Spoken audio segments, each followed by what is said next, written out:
তাহলে আমাদেরকে কিন্তু আবার সেই গুম খুনের আয়নাঘরের দিকে আমাদেরকে ধাবিত করা হবে। আমি মনে করি গণভোটের বিরোধিতা করার অর্থ হচ্ছে আমরা আয়নাঘরকে সমর্থন করতে চাই। গণভোটের বিরোধিতা করা মানে হচ্ছে 70% মানুষকে আমরা অন্যায্যভাবে তাদেরকে আবার ধিক্কার জানাতে চাই। সেই নীতি নিয়ে আজকে কেন এখানে এত কথা বলা হচ্ছে? আমরা পরিষ্কার জানি, আমরা যদি সেই 72-এর সংবিধানকে ভালোবাসি তাহলে এখানকার নেতৃবৃন্দ এবং মরহুমা বেগম খালেদা জিয়া নিজে বলেছিল আমরা সুযোগ পেলে এই সংবিধানকে আমরা ছুঁড়ে ফেলে দেব। আজকে আমরা যখন এখানে দাঁড়িয়ে কথা বলি তখন আমাদেরকে এটা ভাবতে হচ্ছে যে আমরা কথা বলতে গিয়ে আবার বিগত 17 বছরের কোন একটা বৈষম্যের মধ্যে পড়ে যাচ্ছি কিনা। কিন্তু আমাদেরকে এটা ভাবতে হচ্ছে আমরা যখন এখানে দাঁড়িয়ে কথা বলছি, আমাদের কথা বলার সময় শহীদ শরীফ ওসমান হাদি ইনসাফের পক্ষে কথা বলার সময় বলেছিল আমার প্রতি যে জুলুম করবে আমি তার সাথেও ইনসাফ করতে চাই। আমরা লক্ষ্য করেছি এই সরকার প্রতিষ্ঠিত হওয়ার পর শরীফ ওসমান হাদির ব্যাপারে তার বিচারে কতটুকু কার্যকারিতা নিয়ে এসেছে তা আমরা এখন পর্যন্ত জানতে পারিনি। আমার মনে হয় আমরা সংবিধান নিয়ে ঘাটাঘাটি করতে করতে যদি সংবিধানই আমাদের রক্ষা করতে পারত তাহলে সংবিধান আমাদেরকে বলে দিত যে আমাদের সেদিন বালু ট্রাক সরানোর ক্ষেত্রে সংবিধানের পৃষ্ঠা আমাদেরকে খুঁজতে হতো। সংবিধান যদি আমাদেরকে রক্ষা করতে পারত তাহলে 72-এর সংবিধানের আলোকে আজকে আমাদের এখানে থাকার কথা না, আমি শফিকুল ইসলাম মাসুদ আমার এখন জেলখানায় থাকার কথা। সংবিধান যদি মানতে হতো তাহলে আমাদের মাননীয় প্রধানমন্ত্রী বাংলাদেশে থাকার কথা না, ওনার দেশের বাইরে থাকার কথা। সংবিধান মানতে হলে বর্তমান স্বরাষ্ট্রমন্ত্রীর এখন দেশের বাইরে থাকার কথা ছিল।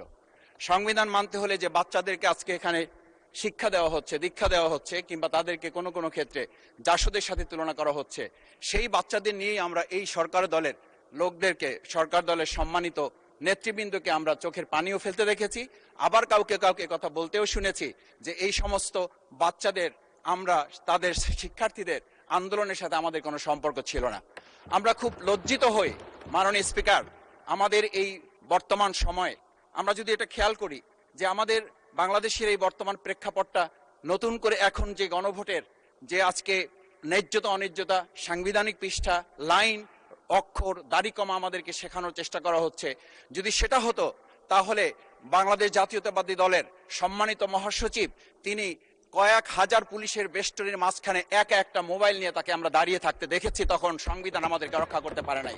মাননীয় স্পিকার, আমি 350 মামলা নিয়ে 7 মাসের ব্যবধানে, আপনিও আমার 2-1টা মামলাতে আপনি আমাকে সহযোগিতা করেছেন, সেটা এই সুযোগে ধন্যবাদ জানাতে চাই। আমার 350 মামলা জামিন করতে 7 মাস সময় লেগেছে, আমার বের হতে সময় লেগেছে 4.5 বছর। আমি সেই 4.5 বছরে 3 বার রিয়ারেস্ট হয়ে 2 বার গুম হয়েছি। আমি তখন ডিজিএফআই, এনএসআই, ডিবিএসবির কাছে জানতে চেয়েছিলাম আমার সামনে দিয়ে বড় বড় নেতারা বের হয়ে যাচ্ছে, আমার অপরাধটা কি? তখন বলেছিল তারা হুমকি না, হুমকি হচ্ছেন আপনারা। আমাদেরকে যখন শেখ হাসিনার শেষ সরকার নিষিদ্ধ করেছিল তখন তারা 14 দল মিটিং করে বলেছিল এই জামাত শিবিরই হচ্ছে সবচেয়ে বড় সমস্যা, তাদেরকে নিষিদ্ধ করলে এই আন্দোলন থেমে যাবে। আজ একটা কথা পরিষ্কার বলতে চাই, এই গণবিপ্লব নিয়ে আমাদের মাথা ব্যথার মূল কারণ হচ্ছে এখানেই শেখ হাসিনা আমাদেরকে যথার্থ টার্গেটটা করেছিল। সেই টার্গেটের মূল লক্ষ্য ছিলাম আমরা। আমাদেরকে বলা হয়েছিল একটা গুলি করলে একটা সরে বাকিগুলো লড়ে না, সেই লড়ে না লোকগুলো ছিলাম আমরা মাননীয় স্পিকার, যার কারণে আমাদেরকে তারা ভয় পায়। আমরা এখন বর্তমান সময় ভিডিও দেখতে পাই যেই শেখ হাসিনা বাইরে থেকে বলেছিল আমরা এই দলকে ভোট দিতে বললাম আর সেই দল আমাদের সাথে আবার বিশ্বাসঘাতকতা করেছে। আমরা সেই শেখ হাসিনার বক্তব্য শোনার পর আমরা কাউকে আজকে এখানে বলতে শুনে নাই শেখ হাসিনার ওই বক্তব্য সঠিক নয়। এই মানুষ প্রতারিত হয়েছে, বেইমানি করা হয়েছে।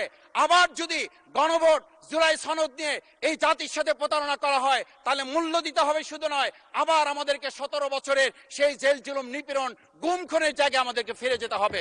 আমি মনে করি পরিষ্কার বক্তব্য, গণভোটের প্রতি সমর্থন না জানিয়ে জুলাই সনদকে যদি আজকে ইগনোর করা হয় তাহলে আমাদেরকে কিন্তু আবার সেই গুম খুনের আয়নাঘরের দিকে আমাদেরকে ধাবিত করা হবে। আমি মনে করি গণভোটের বিরোধিতা করার অর্থ হচ্ছে আমরা আয়নাঘরকে সমর্থন করতে চাই। গণভোটের বিরোধিতা করা মানে হচ্ছে 70% মানুষকে আমরা অন্যায্যভাবে তাদেরকে আবার ধিক্কার জানাতে চাই। আমি এখানে স্পষ্ট বলতে চাই, আপনারা যেমন 51% সমর্থন নিয়েছেন, 70% প্রায় জনগণ কিন্তু গণভোটের পক্ষে তারা রায় দিয়েছে। আপনাদের চেয়ে সেই 51%-এর তুলনায় সেই 70% প্রায় গণভোটকে যদি আপনারা ইগনোর করেন তাহলে আমি বলবো আমার বাউফল, আমার পটুয়াখালী শুধু নয় গোটা বাংলাদেশ আবার জেগে উঠে গণভোটকে তারা কার্যকর করতে।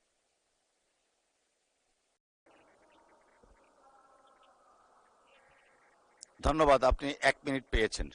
স্পিকার, আমি পরিষ্কার এই কথাটা এই জন্য বলছি, আজকে সংবিধানের লাইন ধরে ধরে যদি আমাদেরকে এই কথা জানতে হতো তাহলে আমাদের নেতৃবৃন্দকে ফাঁসির মঞ্চে যেতে হতো না।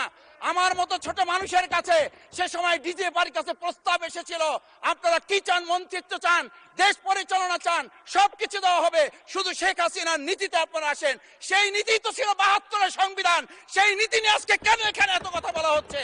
আমরা পরিষ্কার জানি, আমরা যদি সেই 72-এর সংবিধানকে ভালোবাসি তাহলে এখানকার নেতৃবৃন্দ এবং মরহুমা বেগম খালেদা জিয়া নিজে বলেছিল আমরা সুযোগ পেলে এই সংবিধানকে আমরা ছুঁড়ে ফেলে দেব। সেই সংবিধানের প্রতি আজকে বর্তমান সরকারি দলের কেন এত প্রেম জাগ্রত হয়েছে এটা বাংলাদেশের মানুষের জানার অধিকার আছে।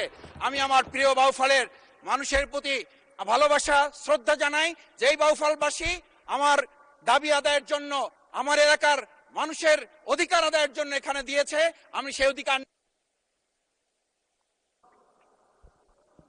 ধন্যবাদ মাননীয় সদস্য।